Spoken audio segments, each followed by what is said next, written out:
Hello again, Consa. We have moved on from Hammer and we are now doing Hunting Horn versus Fatalis run. This was one of the more tedious runs to do. Hunting Horn isn't actually like a bad matchup or anything, it feels quite fun. It's partially because of my own lack of skill with Hunting Horn, and partially because it is a little bit slower than some of the other weapons I don't know, it's a weird one, but I do enjoy the matchup and it is fairly by the books. Final phase has some decent openings and the first two phases pretty standard con baiting. So I figured I would talk about my process. I believe this run is slightly longer than 15 minutes, which is against my goal of sub-15ing everything, but we'll come back to this run at some point in the future. But beforehand, I wanted to move on to Sword and Shield. We did this run live, twitch.tv/consoa. Feel free to drop by if we've been doing a lot more multiplayer lately. It's been a lot of fun. Yeah, you can see the opening for this run was pretty awful. In all honesty, like, because Hunting Horn runs tend to take me a little bit longer than some of my other weapons, I find it difficult to like keep up the motivation to do these runs over and over again. And like, ideally, after getting that really bad opening, I would have just given up and restarted the run. But I don't know, it's just so tedious. Now you'll also notice that I only clawed him twice there, which is a little bit odd. As you can see from this, you don't have enough time to actually tenderize the head after the raw enrage with 3 swipes, and so. What I do is I claw swipe twice to give me enough time to actually consistently land the move, and then afterwards I will claw swipe again to get rage mode. My standard punish for Cone is to slam and then spin to win. It's pretty by the books. You can quite consistently slam every time he triple fireballs like that. 400 damage on the head isn't perfect, but it's not bad, and you can land little swipes with using the Hunting Horn's range. You don't want to slam there. You should just backswing there. Backswing would be way more efficient there. Now do keep in mind that you can like make slight adjustments to your positioning with the spin move, and you can pop a little the little poke move after finishing the spin, which is quite a nice way to sort of queue up more echo waves, and in fact you can even land that hit quite a few times. And if you get there early enough, as early as I did, you can actually spin and then land like an idle circle or just poke. Idle circle, you see how we went for there. Depending on how late or early you are, you might get hit. Like you might end up trading because of that move. Like it has a little bit of end lag, but you know you can always flourish instead or just go for the poke instead. A little bit greedy there. I thought I was early enough to go for something even more punishing, but I quickly had that illusion broken for me. While he's down on the ground, it's not a huge amount to talk about. It's pretty typical. You just want to swipe whenever you can. For the big slam, for the big bite, I like to just slam. For some of the other moves, I like to do like an idle circle or a couple of other options. Yeah. So regarding playstyle, I'll talk about skills at the end of the video, and you can see using the backswing is quite a nice way to change your momentum around. We are using the Fatalis Hunting Horn, so you're gonna want to maintain your melodies by using melody extend. It's always a good idea. And of course, if you don't have your weapon out, then feel free to just open it off with an idle with a I don't know what the move is actually. Forwards triangle, unsheathing attack.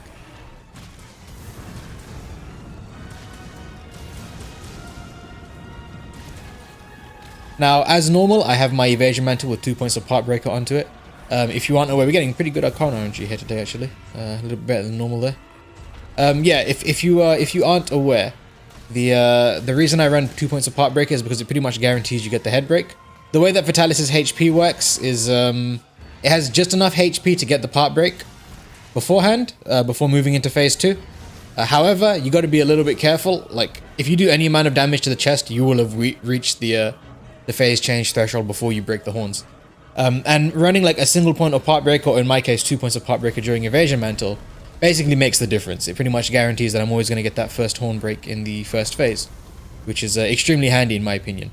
During Novas, I like to play Melody Extend. Gives you, I think it's a minute to your song duration. I would encore it as well if I have the time, but because I need to get the smoke bomb down under quite a bit of urgency here, we don't have the time for that, and so I only play it once. You do want to make sure your song's up all the time. I mean, if you play any amount of Hunting Horn, you'll be aware of that, especially in multiplayer. Now you notice I am using the roaming ballista in phase 2, which might seem a little bit off. Like I have been considering using it in phase 3, and you can see that I used the rest of my bullets during I used the last of my bullets during like one of his sort of flinch step back animations. I did enough damage to get the knockdown with the roaming ballista. However, because he was in the middle of that animation, unfortunately, I was it like doesn't actually give you the knockdown unless you wait a second, and I was I don't know, I guess I was impatient. You'll see what I do though is whenever that happens, I just grab some regular ballista bullets. I'm gonna try and rage him first. In fact, I might even save this for third phase, I'm not sure. I'm gonna enrage him first, just because if you are gonna use the binder, you know, you might as well get him into rage mode for the extra 10% damage. But yeah, all it takes is one shot, and I mean, I ended up shooting a second one. All it takes is a single shot and he'll go down, if you accidentally make that mistake, so it's not a big deal. During the knockdown, I'm not 100% sure if you should be playing the echo notes. However, if you are going to spam spin to win, you should definitely be using the poke as opposed to the slam like I did there. Although it does depend on the length of the knockdown. And with the shorter one, I think it's less of a big deal because I don't think you'd have enough time to get a third one up unless I'm sorely mistaken. I do not know why I backswung there. Yeah, I couldn't tell you. Yeah, so hunting horn is one of my favorite weapons in this game, but it's also one of the weapons I play the least because I don't know why, to be honest with you. I should play more hunting horn. I didn't make a good hunting horn set until fairly recently, and then Alatrion was what I spent a lot of time doing for a while. And I didn't have any good elemental Alatrion hunting horn sets because I was too lazy to make one. And so I just never really used it all that much. Unfortunately, we ran out of attack up large, and so you see I'm rebuffing it. As I said, hunting horn, it's a weapon that I love a lot, especially like design-wise. I think it's one of the most unique weapons in the game. However, it's definitely a weapon that I don't have as much practice on as I probably should have. Man, we are getting really good cone RNG. This is above average, even for when you're doing cone baiting strats. Man, it's kind of embarrassing that this time is still over 15 minutes then, now that I think about it. I guess my phase 3 is probably lacking. With a lot of the weapons that I don't play much, like we've done longsword and hammer recently, which are both weapons that I really don't play all that much. With weapons like that, weapons that I don't play very often, phase 3 especially tends to suffer. Because it's, and you saw me do the poke there as my final hit because I didn't have enough time to idle circle. Yeah, phase 3 tends to be what suffers the most in these runs for me because, like, you see this is a 7-minute phase 2 completion. It's not that bad.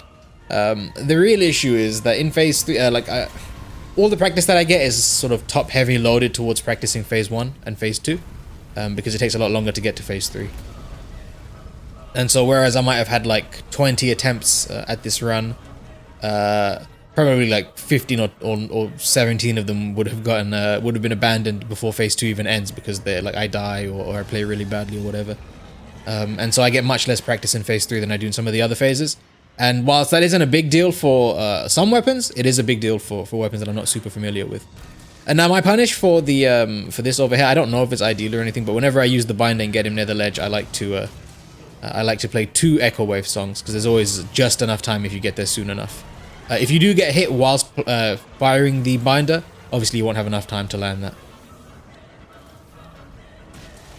Now you want to tenderize chest if you're running something like I am running the Fatalis hunting horn. You're going to want to tenderize the chest because you're relying a lot on a weakness exploit to get the extra affinity. However, hunting horn does have a fairly slow tenderize, and so it can be a little bit difficult to take the time that you need for that.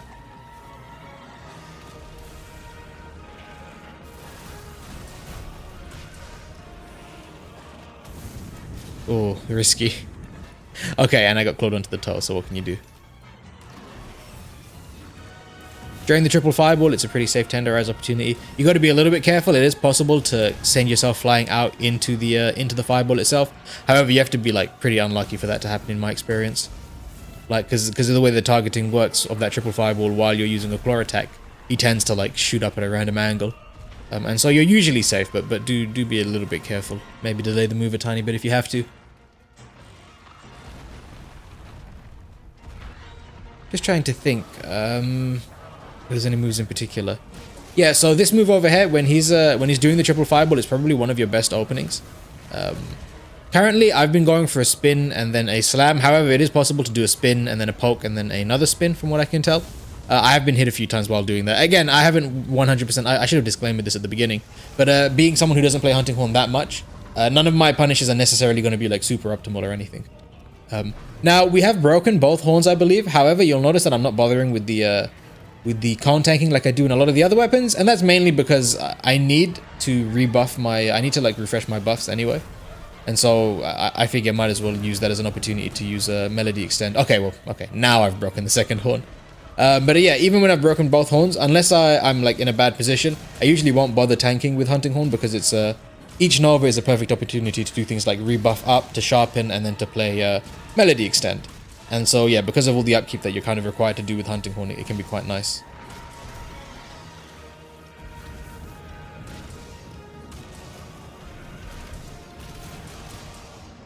I still haven't quite figured out how to punish that move properly. Unfortunately, we were pushed out by the leg as he span around, so we're in a bit of a bad position there. See, I'm grabbing dragon pods. Those are always nice to have in case you get pinned, but otherwise not a huge amount of use to them.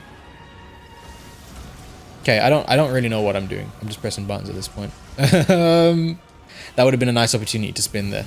This move, the nice thing about Hunting Horn's Tenderize attack is that even though it's fairly slow, it does kind of yeet you away after you're finished with it. And so if he does like start pinning you or whatever it is, he decides to do to punish you while you're trying to tenderize, at least you have a pretty solid chance of getting away in time.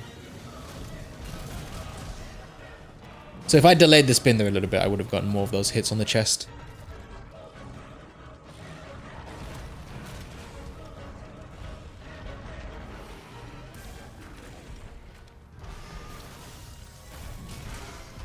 Yeah, I don't know if there's anything else I really need to say. Like, I think the gameplay sort of explains my mindset for the punishes in itself. I am spinning way too early though.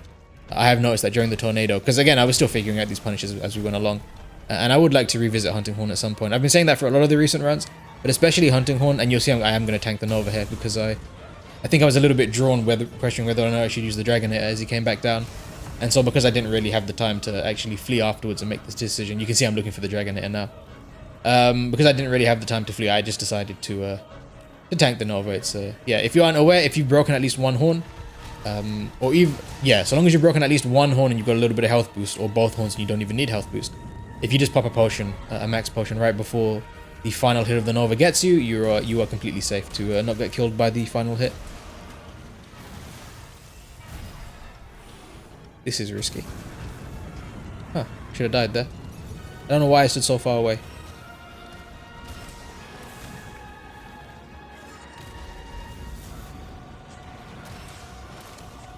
I believe attack up large has expired. More evidence of my inability to play Hunting Horn. You're definitely going to want to keep those moves buffed. Yeah, so unfortunately there, well, I did say that the Tenderize attack is fairly safe. Unfortunately, if the first hit of the Hunting Horn pin, of the Hunting Horn Tenderize attack procs the pin, there's really nothing you can do. But I think most weapons are kind of like that. There are very few weapons where if you, in the middle of the, right at the start of a combo or of a move, you proc the pin, it's very unlikely you're going to be able to survive. Wow, I get my ass handed to me here, don't I?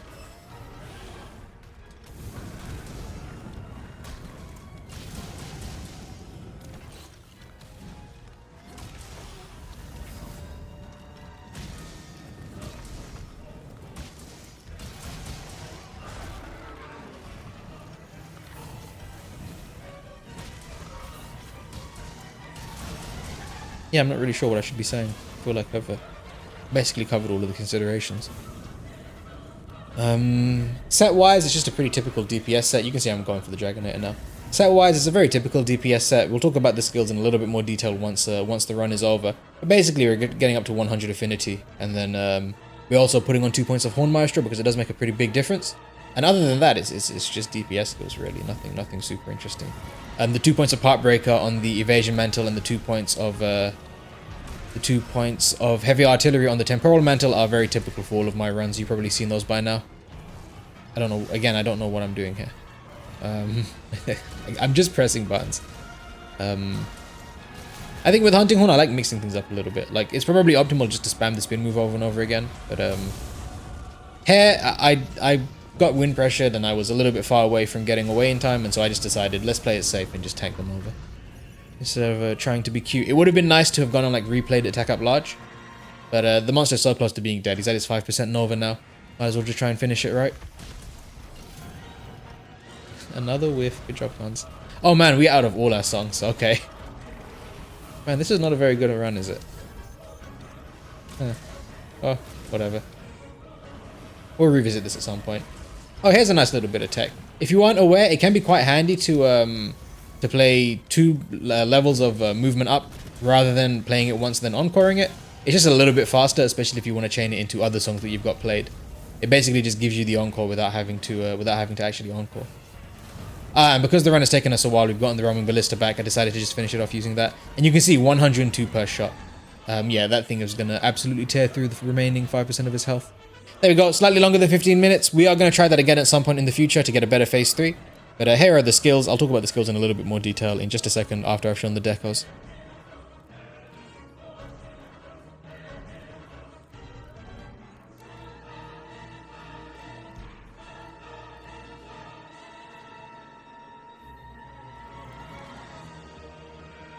So here are these skills. You're not missing that much on the second page, just heat guard basically, and like coalescence or whatever, and the part breaker that you can't see on the mantle. Again, it looks like I have heavy artillery on the set permanently, but I don't. It's on the temporal mantle, and because I'm wearing the temporal mantle, they appear as regular skills. Aside from that, you can see I've run 3 points of handicraft. With handicraft, I always advise players go into a hunt with a couple points of handicraft if they think they'll need it, and then to see if they frequently get pushed down into white sharpness, then add some more handicraft. But for me, I found that 3 was the perfect amount so that I would never fall down into white sharpness so long as I like sharpened between novas and stuff like that. Maybe even less than 3 was necessary now that I think about it, like looking back on the run, but 3 was a decent amount. But yeah, other than that, it's just DPS skills and Horn Maestro. Nothing particularly crazy here. It is the Fatalis Hunting Horn, which has a nice selection of songs, but obviously needs a lot of affinity. And so we've stacked affinity up to get to as close to 100 as possible. And then we've run as much DPS as we can. Defensive skill wise, I've got like as much evasion window as I can, and other stuff just comes from the set. And I guess, yeah, the 2 points of Horn Maestro just mean that you're much less likely to have to re-up your songs too frequently. I think that basically covers everything. I don't think there's that much more for me to talk about. I guess when the video's gone for this long, it gives me ample time to say all the things I wanted to say throughout the actual run itself. Yeah, not my best run. I'm not the best Hunting Horn player out there, but I know there are people who've been struggling with the matchup and who've been asking me to post a Hunting Horn run. I get it quite a bit in my streams too. I got, requests for Hunting Horn, requests for Charge Blade especially. Well, I hadn't put that one out. So I figured I'd post what I can, and hopefully anybody who's struggling can maybe find something useful from the tech that I've used. But yeah, let me know if you have any questions. I'll do my best to answer them, and I hope you have a lovely day. Take it easy. Bye-bye.